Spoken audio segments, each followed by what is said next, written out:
कोई अगर ऊंचाइयों पे जाता है तो समाज का काम करता है, गरीबों की मदद करता है। वो परिवार में इतनी गंदगी फैला रही, उसको शर्म नहीं आ रही, बदतमीज को।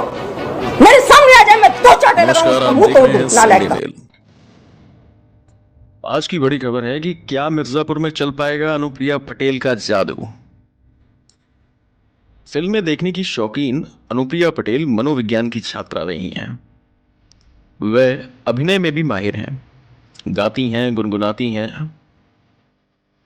मिर्जापुर के स्कूलों में लता जी के गाने गाते हुए अक्सर आपने सुना होगा।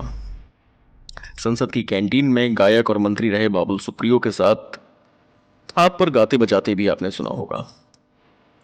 भाषण की बात की जाए तो क्या ही कहा जाए, आप सुनते चले जाएंगे, जमकर तालियां बजाएंगे।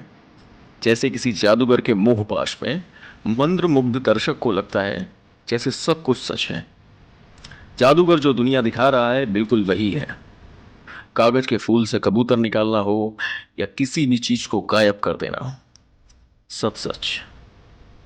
आज ऐसा ही एक जादू और देखिए कि ठाकुर और पटेल के इंद्रजाल का जादू, जो लोकसभा चुनाव 2024 में देखने को मिलेगा।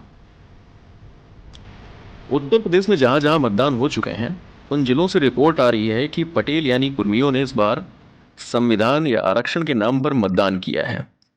यानी ज्यादातर कुर्मी कांग्रेस सपा के इंडिया गठबंधन के साथ चले गए हैं। कुर्मी महासभाओं ने आंकड़े जारी किए हैं कि इंडिया गठबंधन ने 11 कुर्मियों को लोकसभा का टिकट दिया है, वहीं भाजपा ने 5। आप चाहें तो संख्या की लिस्ट भी जा सकते हैं। कुर्मी सभाओं ने अपील भी किया है कि इन 11 कुर्मी चेहरों को देखकर सपा कांग्रेस ने दूसरी जाति के पिछले नेताओं को वोट देना है। ऐसी अपील भी करी है कि आप सपा कांग्रेस के दूसरी जाति के पिछले नेताओं को वोट जरूर दें। तो ऐसे में मिर्जापुर की सीट पर अनुप्रिया पटेल का दोबारा जीत पाना कठिन सा जान पड़ता है। अन्य जिलों की तरह मिर्जापुर का पटेल भी परिवर्तन का मन बना रहा है शायद, ऐसे संकेत भी मिलने लगे हैं। खासकर युवाओं में आरक्षण का मुद्दा हावी सा जान पड़ता है। इसलिए अभिनय में माहिर मनोविज्ञान की छात्रा ने एक इंद्रजाल रचना शुरू किया। आइए जानते हैं कि क्या है ये नया इंद्रजाल का जादू। मिर्जापुर में अनुप्रिया पटेल का चुनाव बहुत फंसा हुआ है। रॉबर्ट्सगंज के सांसद पकौड़ी लाल कोल का कहना, उनका टिकट कटना, फिर उनकी बहू को आगे करके परिवार में रार पैदा करना, बहुत से कारण से पकौड़ी लाल कोल नाराज जान पड़ रहे हैं। 1.25 लाख कोल मतदाता हैं इस सीट पर। सिराथू में जहां उनकी बहन पल्लवी पटेल ने उप मुख्यमंत्री केशव प्रसाद मौर्य को चुनाव हराया था, वहां अनुप्रिया के भाषण और भूमिका दोनों को लेकर मौर्य समाज कितना खुश है, इस बात को अनुप्रिया भी जानती हैं और मौर्य समाज भी। अब ये सब इस हालात में ठीक नहीं है। अच्छा, मिर्जापुर विंध्यवासिनी माता की नगरी है, यहाँ की मान्यताएं भी अलग हैं। अब अनुप्रिया बुद्ध भक्त हैं। राजनीतिक कारणों से वो माता विंध्यवासिनी के मंदिर में माथा भी टेक आती हैं, लाल चुनरी भी ओढ़ लेती हैं। लेकिन मंदिर जाते वक्त उनके मन में क्या चल रहा होता है ये तो ईश्वर जान सकता है, या माँ विंध्यवासिनी, या आप खुद जान सकते हैं। हमने तो बस इतना ही सुना है कि मिर्जापुर के वासियों ने आज तक किसी प्रत्याशी को तीसरी बार नहीं जिताया।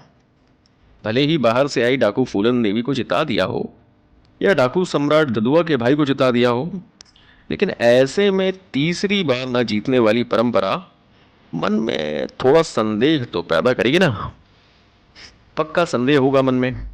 अनुप्रिया पटेल तो डाकू नहीं है, उनके पति भी डाकुओं के इलाके और सारी चीज़ों को छोड़कर, यानी अपनी सरकारी जेई की नौकरी को छोड़कर मिर्जापुर में सेवा करने आए हैं।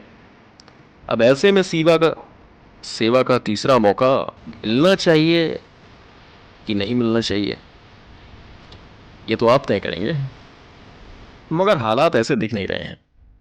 अब ऐसे में अनुप्रिया पटेल ने अपना हुनर दिखाया है, एक बार फिर दांव चला है कि पीड़ित बनने और पीड़ित दिखने का। सियासत में शायद इसे विक्टिम कार्ड कहते हैं, आप जानते होंगे। अब 2 दिन पहले ही प्रतापगढ़ में इसी योजना के तहत अनुप्रिया ने कुंडा के विधायक रघुराज प्रताप सिंह उर्फ राजा भैया को चिढ़ाया। वहां भाजपा के प्रत्याशी विनोद सोनकर के लिए वोट मांगने गई, पर चिंता तो अपनी थी। अनुप्रिया ने कहा कि लोकतंत्र में राजा रानी के पेट से नहीं पैदा होता और कुंडा किसी की जागीर नहीं है। अब जाहिर है निशाना रघुराज प्रताप सिंह पर था। भाषा रघुराज प्रताप सिंह को चिढ़ाने वाली थी, लेकिन रघुराज प्रताप सिंह माहिर खिलाड़ी हैं। वो चिढ़े नहीं इन सब बातों से और ना ही आग बबूला हुए। उन्होंने तो बस टके का जवाब दे दिया कि अनुप्रिया को अभी और पढ़ना चाहिए कि 1947 के बाद से भारत में रजवाड़े खत्म हो गए हैं। ना अब कोई राजा है, अब कुछ नहीं। राजा ईवीएम से नहीं होता, ईवीएम से राजा नहीं होता है, सेवक पैदा होता है और उस सेवक की उम्र होती है 5 साल। जनता जनार्दन ने अगर फिर 5 साल बाद नया जीवन दे दिया तो हम आगे बढ़ते हैं, वरना कुछ नहीं। अब राजा के जवाब से बात आई और गई, लगभग खत्म सी हो गई। लेकिन इस योजना के तहत अनुप्रिया के सोशल मीडिया के एजेंट जो हैं वो एक्टिव हो गए। ये जाहिर करने की कोशिश हुई कि अनुप्रिया ने राजा पर बड़ा हमला बोला है और राजा अनुप्रिया को हराने के लिए मिर्जापुर आएंगे। अब इस मामले को ठाकुर बनाम पटेल बनाने की कोशिश शुरू हो गई। लेकिन गृह मंत्री अमित शाह, मुख्यमंत्री आदित्यनाथ भले ही ठाकुर नेताओं को मानने और उनको साथ अपने नाले में लगे हों, लेकिन अनुप्रिया को तो अपना चुनाव दिख रहा है। अगर जीत नहीं पाई तो कौन पूछेगा उन्हें? अपना दल का टिकट मांगने के लिए अब मुंबई से कौन आएगा? दरअसल अनुप्रिया और उनके सलाहकार चाहते हैं कि ये जो बवाल है, विवाद है, पटेल बनाम राजा भैया हो जाए, क्षत्रिय बनाम पटेल हो जाए। पटेलों का ध्यान आरक्षण और संविधान से हट जाए। पटेल बेटी की इज्जत के लिए फिर उसको वोट दें या बेटी की इज्जत के नाम पर उनको वोट दें।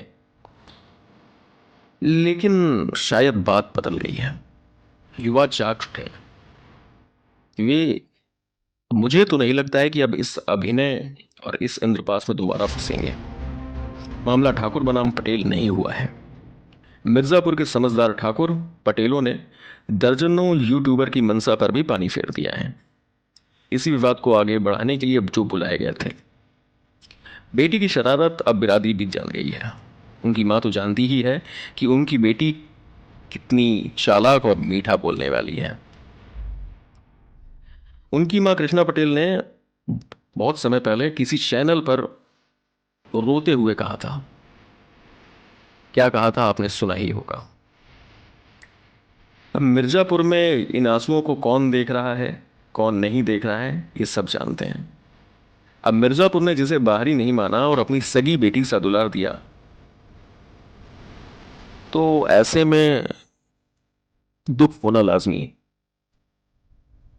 अब मिर्जापुर ने जिससे बेटी माना है वो तो गजब की जादूगर है।